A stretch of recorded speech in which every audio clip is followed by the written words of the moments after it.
muy tenue, de forma no planificada, ese contacto con el afuera.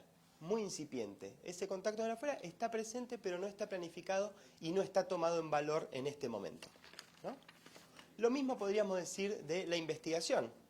Bueno, en el discurso, muchos de los conceptos que vamos a estar conversando o que se conversan en un aula son en definitiva resultado de una investigación, ¿no? Entonces, encontramos esto, encontramos que la docencia, la investigación, la extensión y la gestión, ¿de qué manera está presente la gestión en este momento? Bueno, alguien definió que esto tenía que ser en esta sala y no en otra, funciona el micrófono, hay luz, hay proyección, tenemos todo esto. Bueno, para todo esto que está sucediendo, bueno, se movió una cantidad de personas, ¿no? Y hubo una cantidad de decisiones de tipo administrativa e incluso decisiones políticas, ¿no? ¿Por qué se va a trabajar este tema y no otro? Entonces vemos cómo en cualquier clase tradicional también están presentes todas las funciones, ¿sí? Entonces lo que vamos a decir es que en realidad toda la actividad universitaria se desarrolla, digamos, con un gráfico de araña, ¿no? Que va tocando con distinta intensidad las distintas funciones. Una vez que tenemos esa conciencia de que todas las funciones contienen a todas las funciones, entonces podemos pensar en ecualizar, ¿no? En darle valor a las funciones en las distintas actividades, ¿no?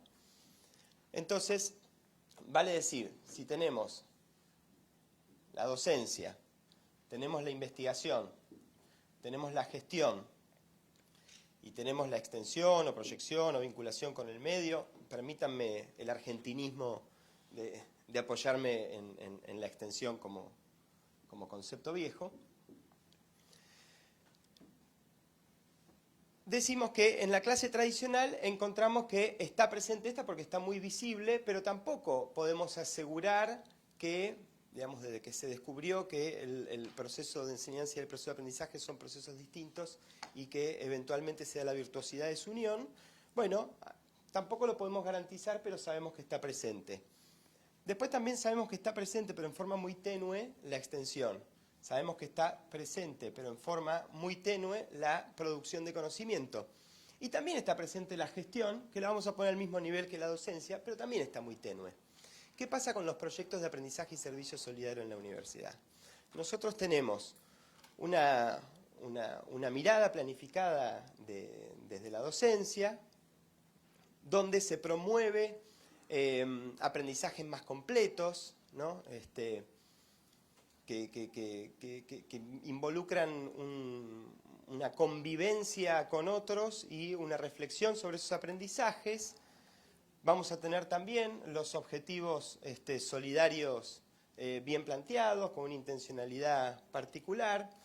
También encontramos desde la experiencia de la universidad que toda vinculación con entornos, sobre todo con entornos poco explorados por nuestros estudiantes, poco explorados por nuestras administraciones, poco explorados por nuestros docentes, en general lo que son es un motivador necesario no solo de conocimiento socialmente útil, sino de conocimiento necesario, de ese conocimiento que cuando no está duele, ¿no? De ese conocimiento que se necesita y que las universidades no necesariamente estamos acompañando, ¿no? Y finalmente la gestión también se eleva su volumen. ¿Por qué? Y porque hay que hacer una cantidad de gestiones, ¿no? Hay que gestionar los seguros para los chicos porque eventualmente los voy a sacar de la universidad y no es lo mismo si estamos en el aula que si estamos en territorio. También tiene que ver con toma de decisiones, también en la gestión de si voy o no a tal o cual barrio porque es inseguro, porque suceden determinadas circunstancias, de si puedo aportar o asociarme con determinada organización social, con determinado comedor, porque está en territorios fiscales que no son propios, está floja de papeles legalmente, sin embargo hay una necesidad sentida. Bueno, ahí hay que tomar decisiones, ¿no?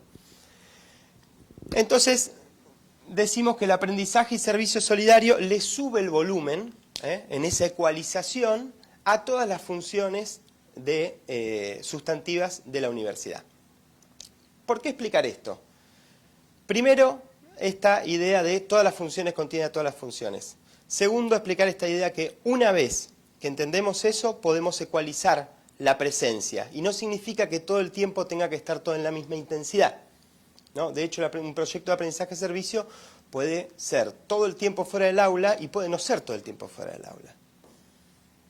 De hecho, poco deseable sería para una universidad que todas sus materias fueran todas con aprendizaje y servicio solidario todo el tiempo afuera del aula, porque se estresaría la gestión, se estresaría todo el sistema. ¿Cuánto duraría una carrera si eso fuera de ese modo? Entonces, este concepto nos lleva a repensar la idea de actividad universitaria, ¿no? El concepto de dinamización, desde la complejidad de la misión universitaria, reconoce primero que la universidad es una organización. Esto que parecería una tontería, bueno, no lo es, porque pasa parecido a la escuela. Hay una expectativa depositada sobre la universidad que es muy grande, pero sin embargo no hay una demanda tan presente para la universidad. Entonces, la universidad se lleva como la mejor parte, porque el mundo está de acuerdo con que tienen que existir universidades, pero no necesariamente cuestiona lo que pasa en la universidad. Cualquier ministro de Educación va a quedar muy bien si eleva el presupuesto para las universidades y nadie va a estar cuestionando qué es lo que sucede por acá. Siempre per se la existencia de la universidad está vista como positiva. Bueno, eso le quita un poco ese carácter de organización, ¿no? En el imaginario social, de esa relación dialógica con el medio en la que hay ciertas demandas y cierto forcejeo entre uno y otro para tener ese permiso social de existir, ¿no? Entonces, al ser una organización, las ciencias gerenciales reconocen que las organizaciones pueden dividir sus actividades en lo que es su core business, o sea, sus actividades principales, las que la definen, sus actividades sustantivas, y las otras actividades de staff, ¿no? Todas las que hacen a la gestión posible de la existencia y del funcionamiento de ese core business. Entonces vale decir que la universidad es una organización que desarrolla actividad universitaria y actividad no universitaria. ¿Sí? Entonces, esto nos obliga a definir ese atributo de universitaria. Vamos a decir que ese atributo de universitaria, para que una actividad sea universitaria, que este atributo de universitaria es una propiedad emergente de la conjunción de estas cuatro funciones. ¿Sí? Propiedad emergente es un concepto que viene de la química, ¿no? Y que la teoría de la complejidad y el pensamiento complejo lo utiliza muchísimo, que es cuando la unión de dos elementos forman un cuerpo tal que adquieren otras propiedades que ninguno de esos cuerpos tenían previamente, ¿no? Esto en problemáticas sociales es muy común, ¿no? En las villas en Buenos Aires, por ejemplo, tenemos jóvenes que tienen una adicción muy fuerte a una droga que se llama Paco. No sé si acá existe el Paco o el bazuco o el crack, es parecido al crack, ¿sí? Una versión muchísimo más barata del crack, o sea, es una droga destinada para matar pobres, ¿no? Y que genera una adicción muy, muy poderosa, entonces, y el efecto es muy corto. Entonces, hay ciertas villas que son puertos de Paco, ¿no? Donde mucha gente prácticamente migra para consumir. Entonces la persona que va a consumir tiene un efecto tan fuerte y dura tan poco que se queda directamente a vivir en esa villa y vive en la calle, ¿no? Entonces vivir en la calle, en la puerta de la Universidad Pacífico, no es lo mismo que vivir en la calle de un barrio donde las condiciones de higiene, la valoración de la higiene es absolutamente diferente, ¿no? Entonces, ¿ahí qué sucede? Hay personas que tienen una adicción muy fuerte al Paco y al mismo tiempo se han pescado tuberculosis. Entonces, no pueden estar en una comunidad socioterapéutica porque tienen una enfermedad infectocontagiosa y tampoco se los puede internar en un hospital porque se van a morir de abstinencia, ¿no? Entonces, ahí hay un problema emergente que no fue todavía abordado con los instrumentos que existen en términos formales y legales, no puede ser abordado. Se aborda de todas maneras, ¿no? Bueno, entonces vamos a decir, eso era para explicar propiedad emergente, pero vamos a decir que este atributo de universitaria, entonces, es una propiedad emergente de cómo conjugo esto. ¿Y cuál es la regla para conjugar estas funciones de la universidad? Que esa conjugación, que esa conjunción tiene que ser consciente, esto es planificado, ¿no? El aprendizaje de servicio lo dice claramente.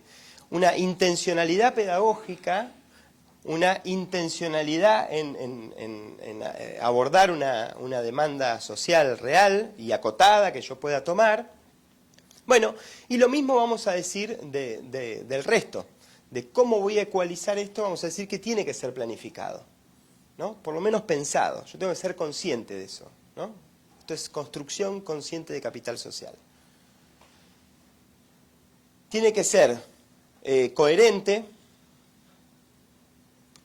¿Con qué? Con la visión del hombre y del universo que propone esa institución, ¿no? Todas las universidades decimos vamos a formar universitarios responsables y qué sé yo, y sin embargo, cuando estudiamos cuántas universidades practican el aprendizaje y servicio solidario, encontramos poco.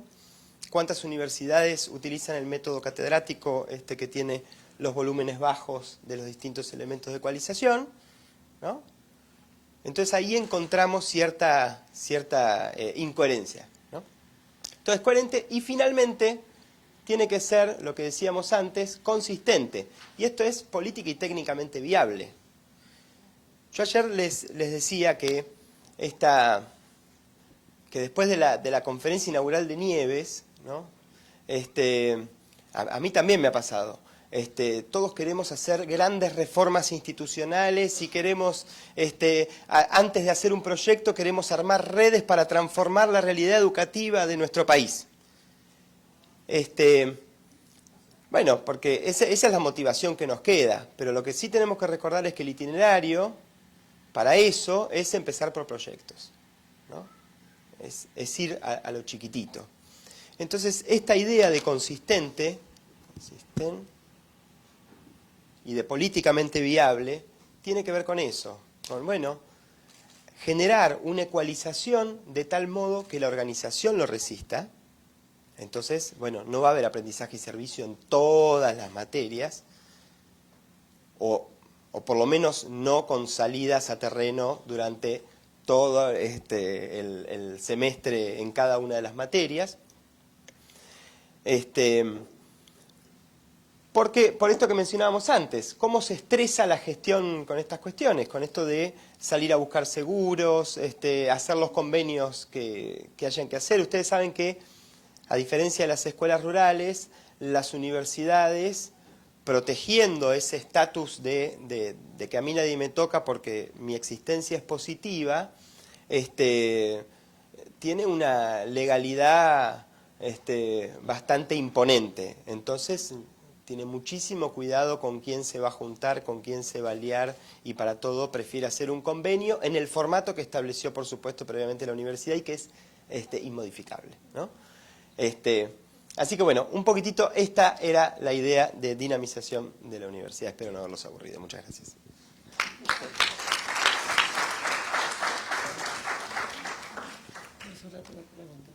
Sí, queda abierto entonces el espacio para preguntas, comentarios muy breves y dirigidos.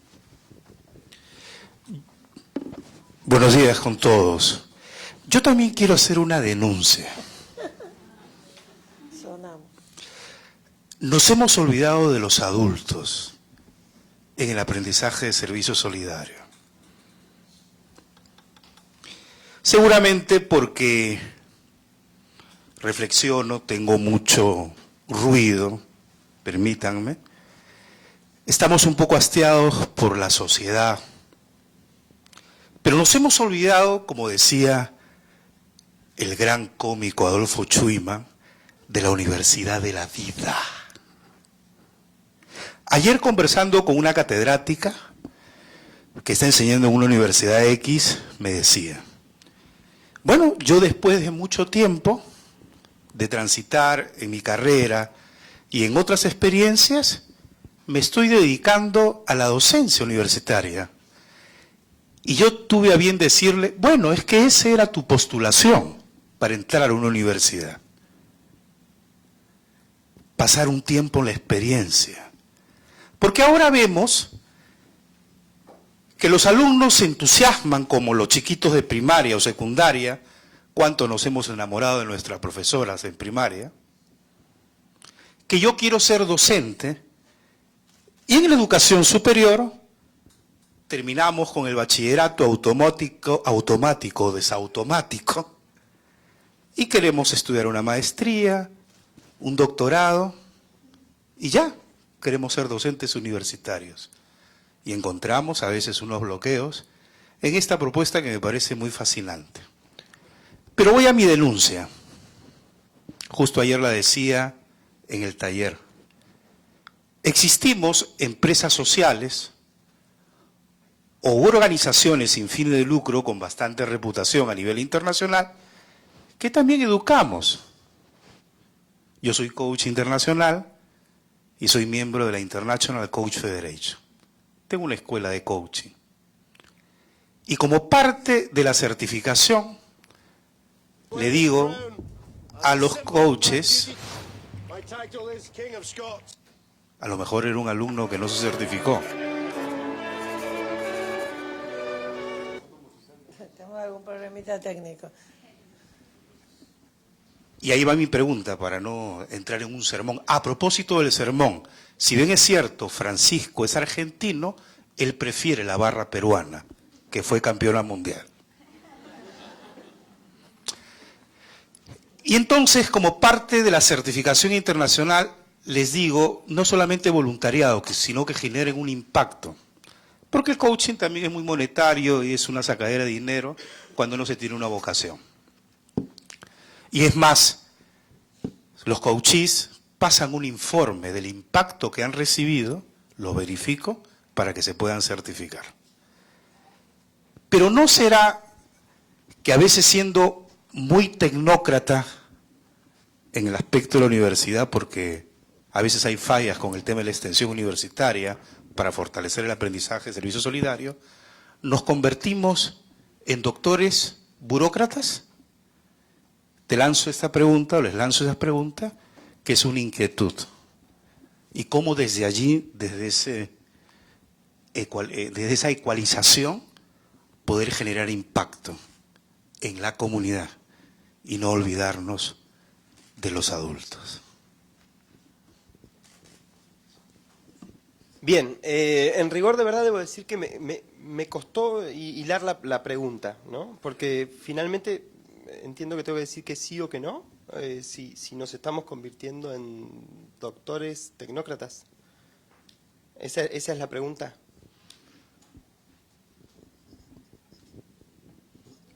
No, la pregunta es muy sencilla. En el tema cómo desde la extensión universitaria podemos generar impacto con este modelo en el tema de las comunidades. Lo demás era un preámbulo emocional. Claro, perfecto, entendido. Bien, lo que pasa es que no se ajusta la idea de desde la extensión universitaria a la comprensión de que todas las funciones contienen a todas las funciones. Entonces, no se trata de pensar desde la extensión universitaria, sino desde la actividad universitaria, ¿no? Entonces, en ese sentido, y sucede muchas veces, ¿no? Una profesora contaba en la experiencia anterior, en el panel anterior, esta idea de, bueno, hicimos este proyecto, era interdisciplinario, y bueno, ¿en qué departamento lo metemos?, ¿no? Bueno, así también pasa con la departamentalización de las funciones, ¿no? Entonces, pero muchas veces pasa que hay determinado seminario que es abierto, que es hacia afuera, entonces el de extensión dice, bueno, ese es un proyecto de extensión. Esta jornada que se está haciendo acá, bueno, muchos pueden decir, es un proyecto de extensión, ¿cómo no hacer un proyecto? Pero otro va a decir, no, pará, es aprendizaje y servicio, es para formar a nuestros docentes, no, es un proyecto que le corresponde al departamento académico, ¿no? Y el de investigación puede decir, no, bueno, pero se presentaron investigación, vino el profesor de la Universidad Peruana de las Américas y que había hecho un paper con su experiencia, y entonces también es un seminario de investigación. Entonces me parece que la clave, y ese me parece que es un poco la respuesta a la que nos acerca el aprendizaje-servicio, es comprender que no se trata desde abordar la realidad social de la que la universidad es parte, desde una función, sino desde su misión. Y su misión implica que todas las funciones contienen a todas las funciones.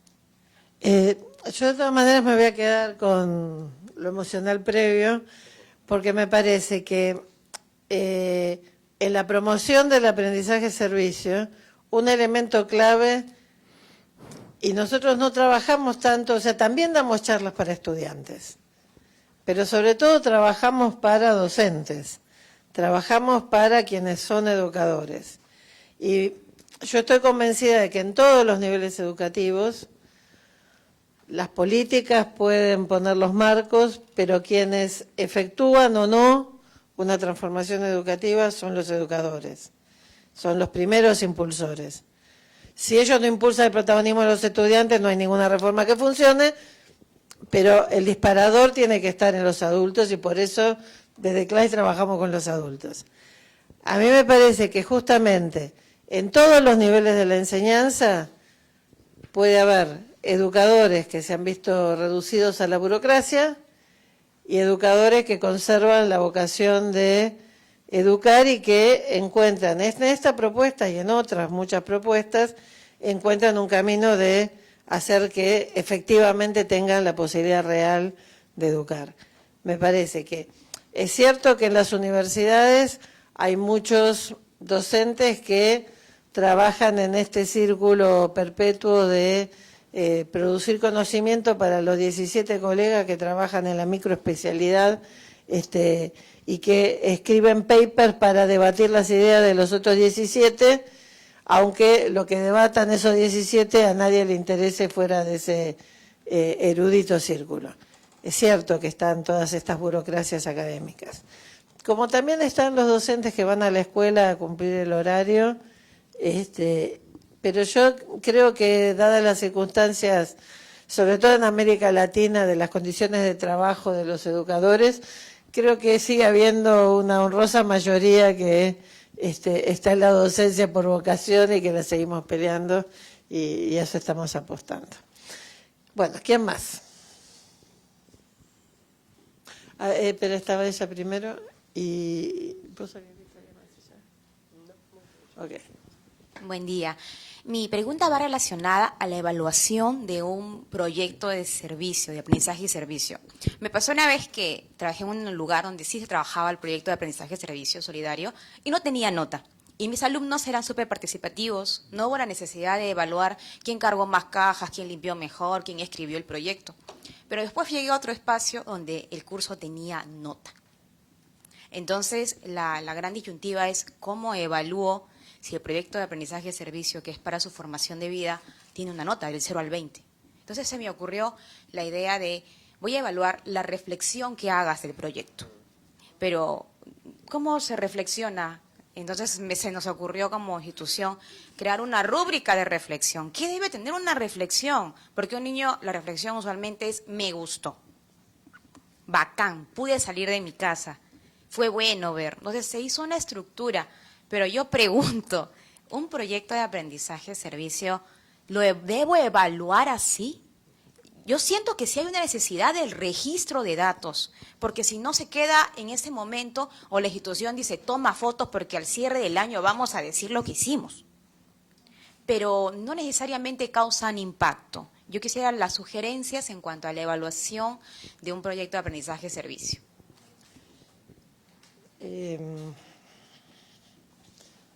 Voy a ver si me apoyo en el gráfico, si es que logro moverlo. Bueno, quedó fijo. Me parece muy importante tu pregunta y tiene que ver con algunos de los aspectos más, digamos, técnicos y más metodológicos de la propuesta. Hasta ahora venimos hablando bastante de las generalidades, pero lo tuyo apunta... No sé si se acuerdan, ayer una diapositiva que ahora no logro poner, de lo que llamamos el itinerario. Lo tienen en los manuales que acabamos de repartir. Un proyecto de aprendizaje y servicio tiene que estar atravesado por algunos procesos que son transversales y que tienen que estar continuamente presentes. Uno tiene que ver con lo que te dicen de sacar fotos para fin de año, que es que tiene que haber un registro de lo hecho.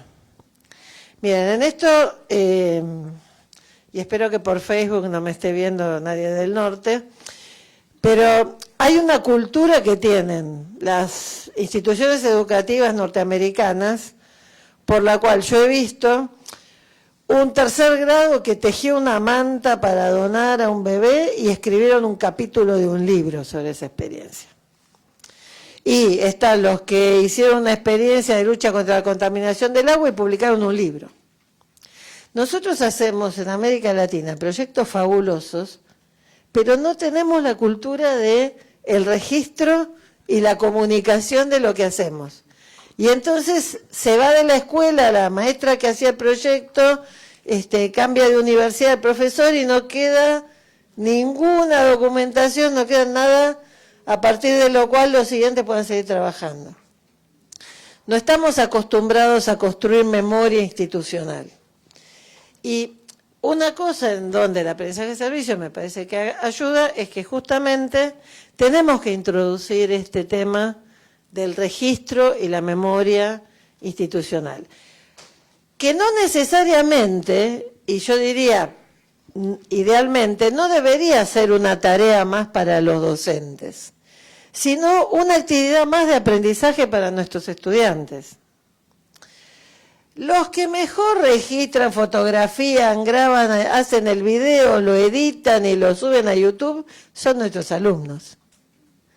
Entonces, cuando se planifica un proyecto con nuestros estudiantes, hay que incluir que tiene que haber un equipo que se dedique al registro y la comunicación de la experiencia. Y ustedes después recogerán los laureles, pero los que hicieron el video son los estudiantes, ¿sí? Entonces, el registro es un pilar muy importante. Ya llego a la evaluación, pero si no está el registro y la sistematización de lo hecho, es muy difícil que lleguemos a poder evaluar adecuadamente un proyecto. Porque el registro y la sistematización y la comunicación de lo que pasó es lo que nos permite poder, al final del proyecto, poder ver en perspectiva. Cuando empezamos la situación era así. Los datos que tomamos de base al inicio del proyecto nos marcaban que el problema estaba en esta situación y ahora está en esta situación. ¿Sí? Entonces, yo les mostré la experiencia de Mar del Plata ayer, no necesariamente porque sea la mejor de las mejores, pero es una escuela que ha documentado durante 20 años lo que ha estado haciendo.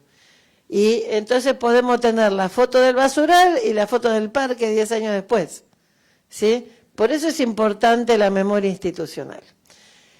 A partir de ese registro se generan actividades que pueden ser evaluables. Y si ustedes ven el manual que les hemos dado y exploran en la bibliografía sobre aprendizaje de servicio, van a ver que muchos proyectos de aprendizaje de servicio utilizan estrategias como las bitácoras, los diarios de proyecto, los portfolios, porque son maneras que ayudan a los estudiantes a ir documentando no solo lo que pasó en el proyecto en general, sino también lo que le pasó personalmente en el transcurso del proyecto. Cuando los niños, los adolescentes, los jóvenes o los adultos que participan en proyectos solidarios toman contacto con la realidad, les pasan un montón de cosas.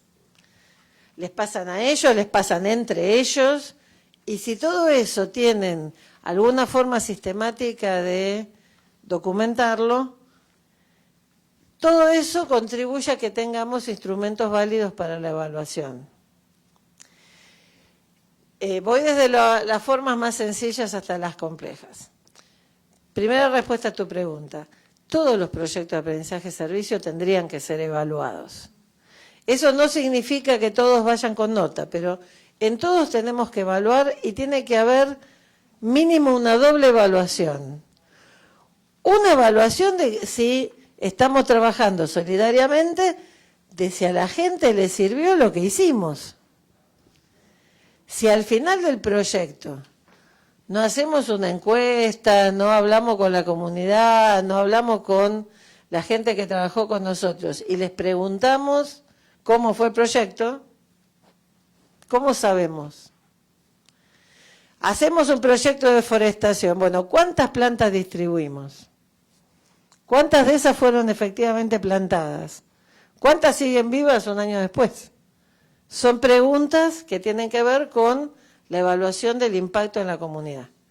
Entonces, hay una evaluación en cuanto a los resultados, en cuanto a la satisfacción de la comunidad, que esa es una parte de la evaluación. Y que eso obviamente no va con nota porque la nota no la pone la comunidad a nosotros. Pero después hay una evaluación propia de los aprendizajes. Y esa evaluación me parece que puede tener 2 o 3 componentes centrales. Si el proyecto lo estamos haciendo aplicando conocimientos propios de las disciplinas curriculares que están involucradas, yo no le pongo nota por cuántas cajas cargó en el proyecto de aprendizaje-servicio. Pero si el proyecto de aprendizaje-servicio involucraba a las ciencias naturales, a la microbiología o al derecho, va a haber un parcial de derecho y va a haber un examen de microbiología o de matemáticas o de la materia que toque, ¿sí? Y entonces lo que se evalúa es lo que aprendió, y ahí son las mismas preguntas de todas las pruebas y las que haríamos para cualquiera. Y hay muchas investigaciones que muestran que aún en las más estandarizadas de las pruebas, si se aprendió a través de un proyecto de aprendizaje-servicio, se va a poder responder mejor esas preguntas, ¿sí? Pero la nota se pone sobre los conocimientos desarrollados, ¿sí? Hay instituciones, tanto escuelas como instituciones de educación superior, que han desarrollado rúbricas de evaluación y de autoevaluación de los estudiantes adecuadas al perfil de cada institución. Y si ustedes exploran un poco por internet con nuestros materiales, van a ver muchos modelos posibles, desde rúbricas hasta herramientas muy simples. Yo termino con esto. Me parece que lo crucial es por lo que empezaste. Nosotros solemos tener la tentación de que la evaluación fue re lindo. Me encantó. Lo pasé fabuloso. Bueno, esas evaluaciones emotivas están bien, tienen su lugar, pero no podemos agotar la evaluación de un proyecto serio en esas primeras impresiones afectivas. Porque incluso desde lo afectivo, la reflexión, y en la bibliografía de aprendizaje de servicio, la reflexión es algo muy preciso en cuanto a la reflexión sobre la práctica, tiene que ayudar también a la introspección y al análisis de qué me pasó, qué nos pasó y qué pasó en la comunidad a través del proyecto. Solo para acompañar con un aviso parroquial. En la web de CLAIS, en la pestaña de publicaciones, manuales, hay una cantidad de manuales con herramientas para los docentes, hay otros 3 o 4 libros sobre experiencias, donde también ahí tenés una cantidad de ejemplos y registros. Por la experiencia que tengo. Buenos días con todos. Buenos días. Bueno, voy a regresar un tanto a lo que hablaba María Nieves antes de la intervención del colega que habló sobre el coaching. Yo quería volver a la tarea de la enseñanza-aprendizaje. A ver, todos pensemos, ¿por qué somos docentes? ¿Porque le gustó a nuestro papá? ¿Porque tú elegiste la carrera? Porque aunque sea seré profesor para ganar $1 o $1 más. No es así, colegas. Para ser un buen docente en cualquier nivel y modalidad, debes tener vocación de servicio. Pero si no la tienes, ¿qué estás haciendo en el aula? No sé, fuchi. No, la tarea educativa se inicia cuando tú entras al salón pensando en que te encanta enseñar, que vas a transmitir no solo aprendizajes conceptuales, sino también aprendizajes actitudinales y enseñanza actitudinal, enseñanza procedimental y conceptual. Eso es lo que tú tienes que transmitir y amar tu profesión, querer ser docente, añorar y levantarte temprano y decir, tengo que ir bien vestida para dar ejemplo a mis alumnos. Tengo que llegar temprano para exigir a mis alumnos la asistencia temprana. No puedo faltar para que mis alumnos no falten. ¿Quién me enseñó eso a mí? Mi profesora. Mi profesora repetía siempre, miren, escuchen, aprendan, porque ustedes son los maestros de cuando yo no esté. Y lo digo lo mismo a mis alumnos. Alumnos, yo estoy enseñando política fiscal tributaria, pero no la parte solo conceptual. Vean qué hacemos, cómo se debe parar el maestro, cómo debe hablar, qué motivaciones tengo que darte. Ese es el que ama cuando está en el aula universitaria. Lo demás, colegas, por favor, está de más. Está de más, ¿por qué? Porque si no, porque no vamos a transmitir buenos conocimientos, conductas, procedimientos, y nuestros alumnos, en lugar de ser docentes de verdad, solo van a transmitir conocimientos. Gracias. Muchas gracias. Había un pedido de la palabra. Sí. Ahí está.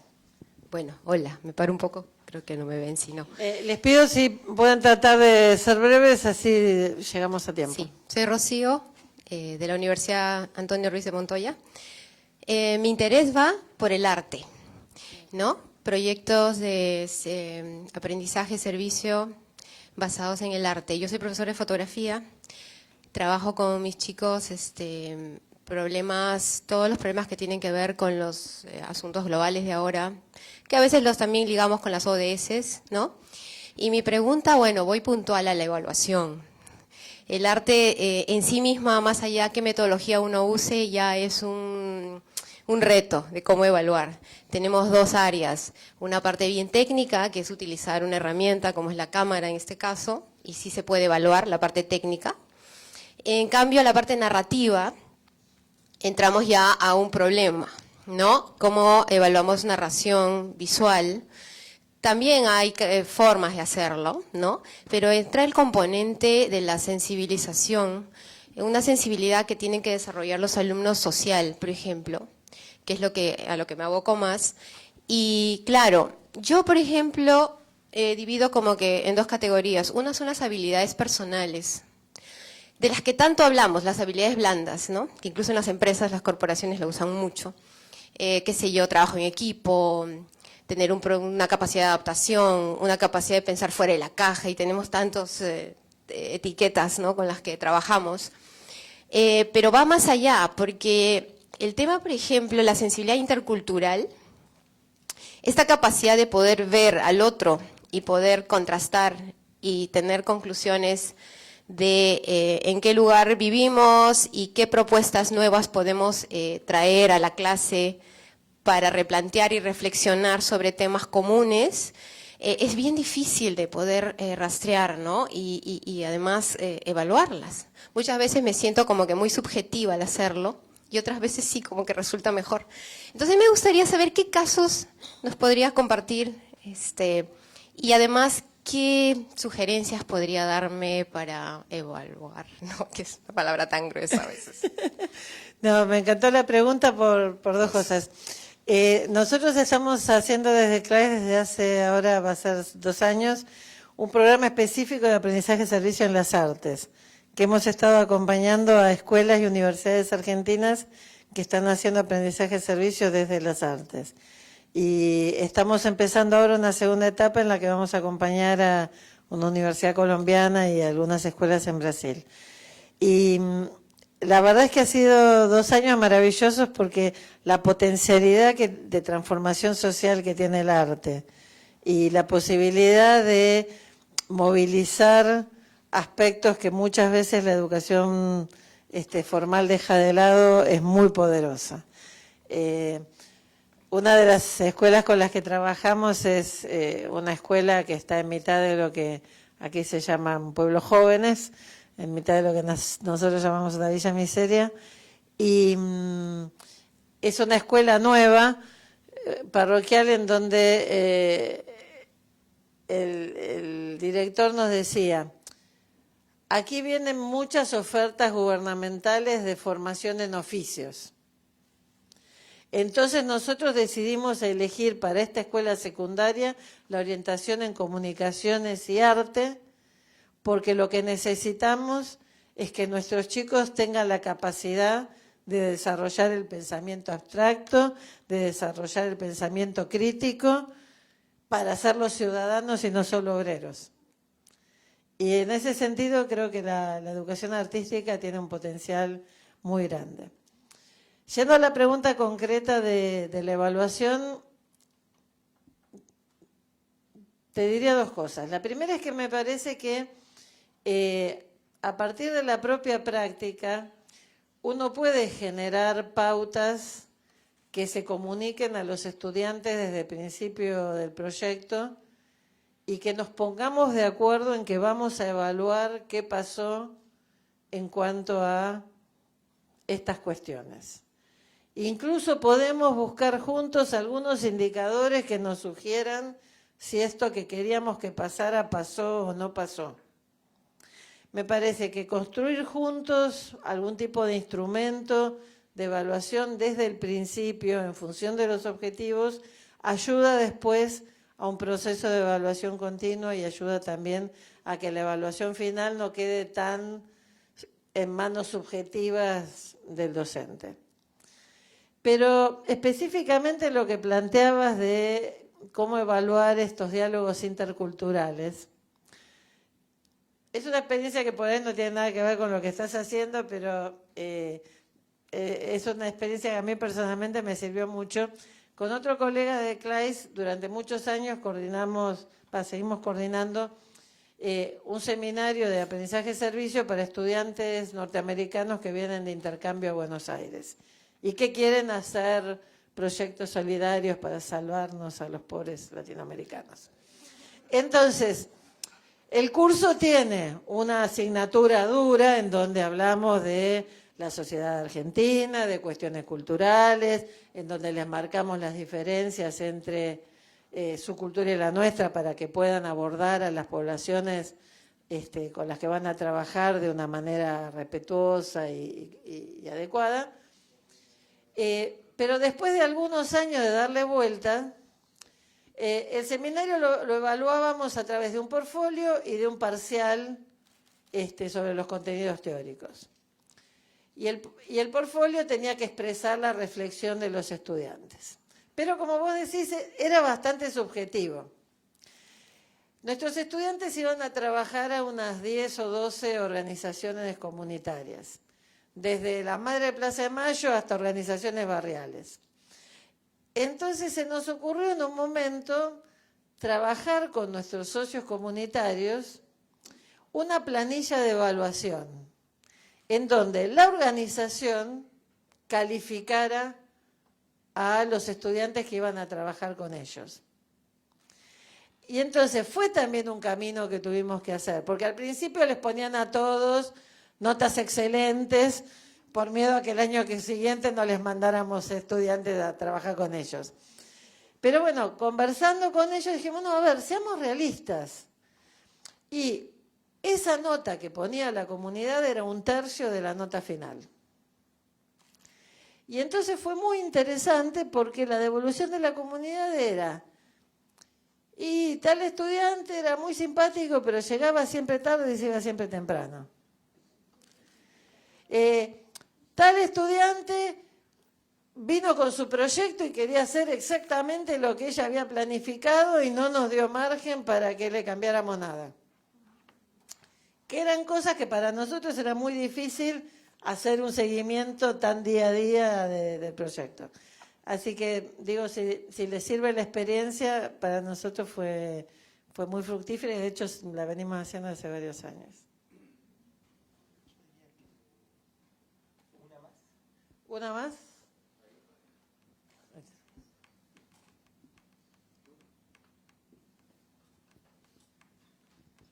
Bien, buenos días a todos de la Universidad Peruana Unión Filial Tarapoto. Saludos de la ciudad de Tarapoto. Y bueno, no es la invitación que puedan hacer algún congreso allá en San Martín, ¿no? Porque en provincia es difícil encontrar estos tipos de eventos y hay que venir acá a la capital pues para adquirir nuevos conocimientos. Bien, soy director de RCU, de la UPU, y mi pregunta va por, a veces caemos en el juego de la solidaridad pues solo a apagar incendios, ¿no? O actuar pues porque ya se presentó una necesidad, vamos y actuamos, ¿no? Un ejemplo claro es cuando pues vamos a hacer recolección de basura, ¿no? Limpias y a la semana otra vez está, ¿no? Contaminado, sucio y todo ello, ¿no? Porque la cultura pues es así, ¿no?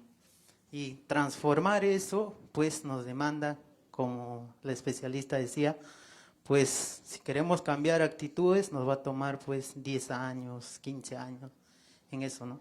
Entonces, ¿cómo hacer nosotros como instituciones, tanto educación básica regular y también a nivel superior, trabajar con proyectos que sean sostenibles, ¿no? Por ejemplo, el proyecto que presentaron de riego de agua usando la tecnología es algo muy interesante y que se puede replicar en diversos contextos, ¿no? Entonces, por ahí va mi pregunta, ¿no? A veces por cumplir, vamos, hacemos una campaña de limpieza, hacemos una feria de salud, de acuerdo a los contextos, pero no tenemos proyectos sostenibles que duren en el tiempo, ¿no? Y que los resultados pues sean el cambio actitudinal y cultural de la sociedad, ¿no?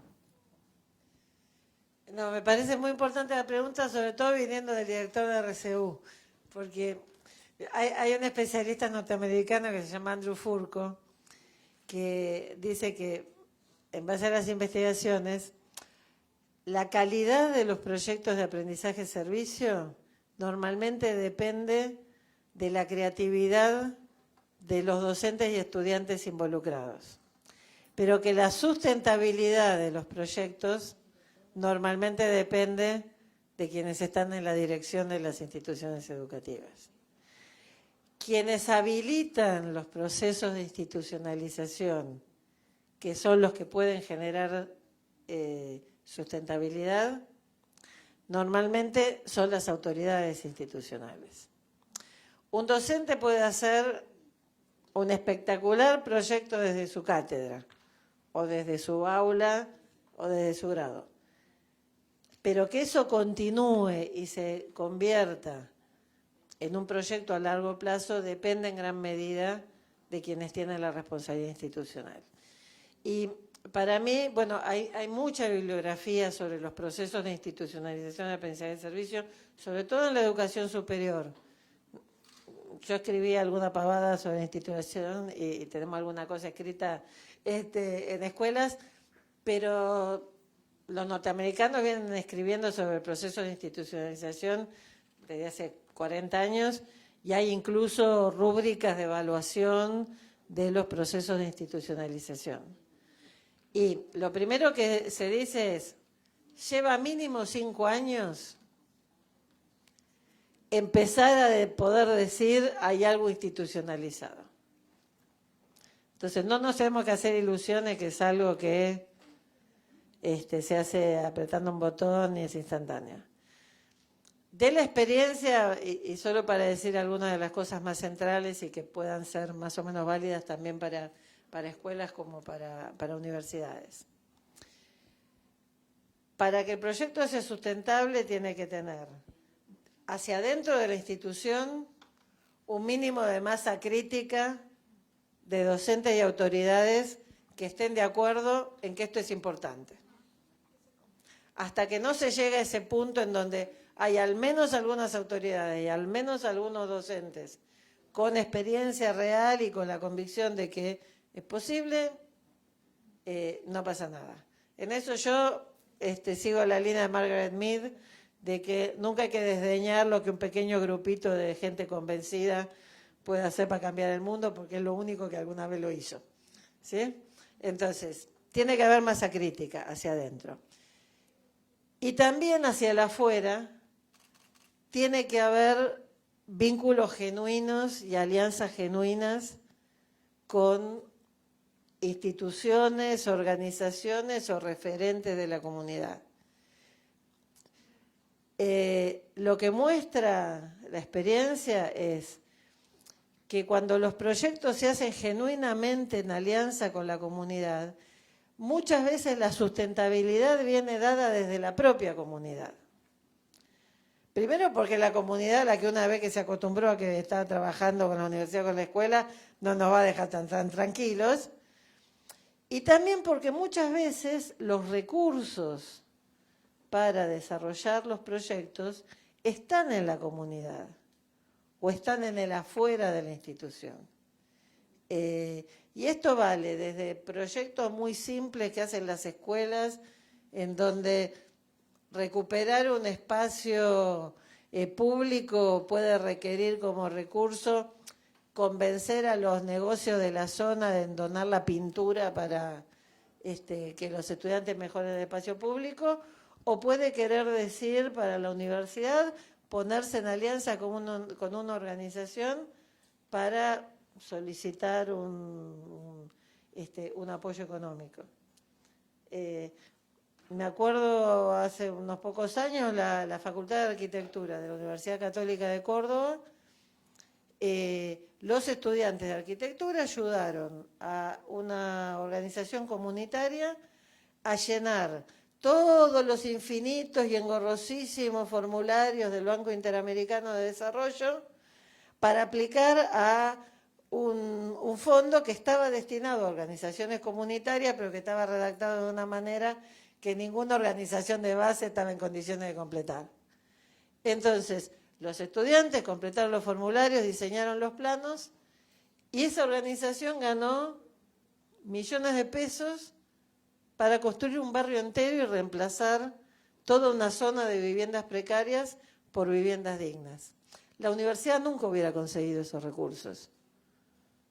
Los recursos se consiguieron en alianza con la organización comunitaria. Entonces, me parece que esas son como las dos claves principales, pero te recomendaría ir a la bibliografía y saber que gran parte depende de vos.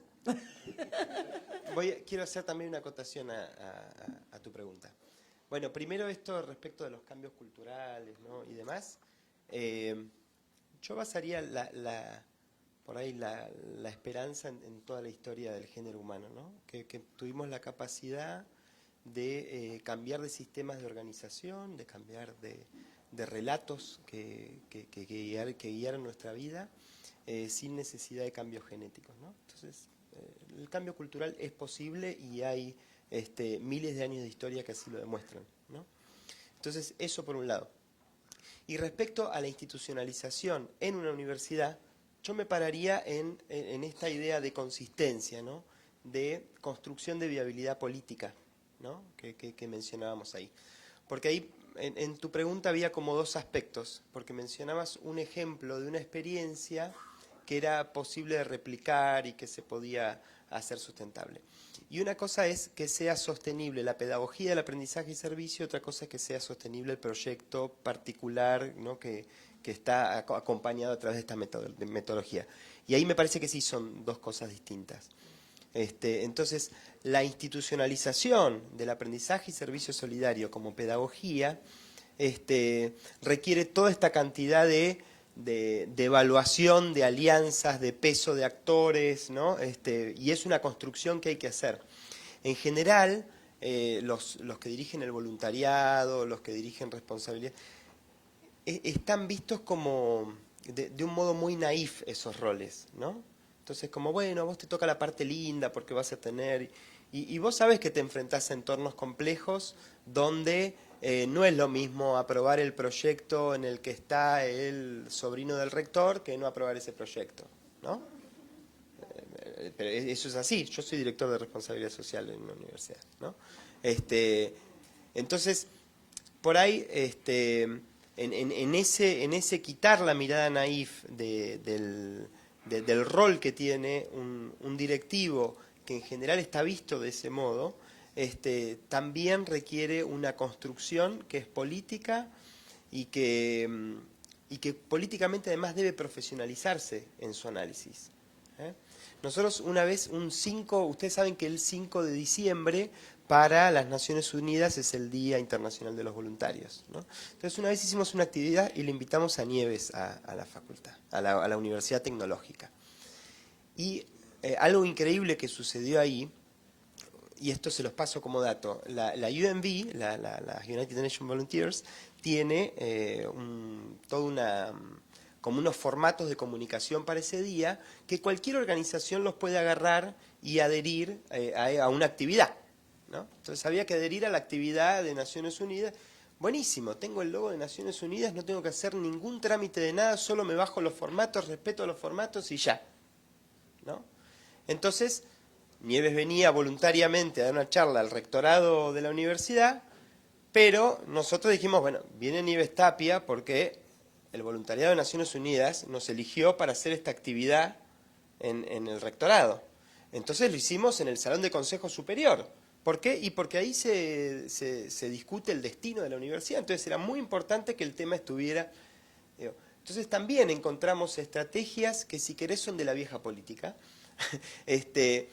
para alcanzar determinados objetivos. Eso nos dio una cantidad de espacios, porque lo inauguró el rector con todo su gabinete, e inmediatamente después lo que sobrevino a eso fue un trabajo conjunto con la Secretaría de Planeamiento y la Secretaría Académica desde una iniciativa muy chiquitita que era el área de responsabilidad social, ¿no? Entonces yo pondría, digamos, el eje ahí, en cómo se construye una viabilidad política que permita esa institucionalización en el caso y después para los proyectos, cada proyecto tendrá que evaluar su sostenibilidad.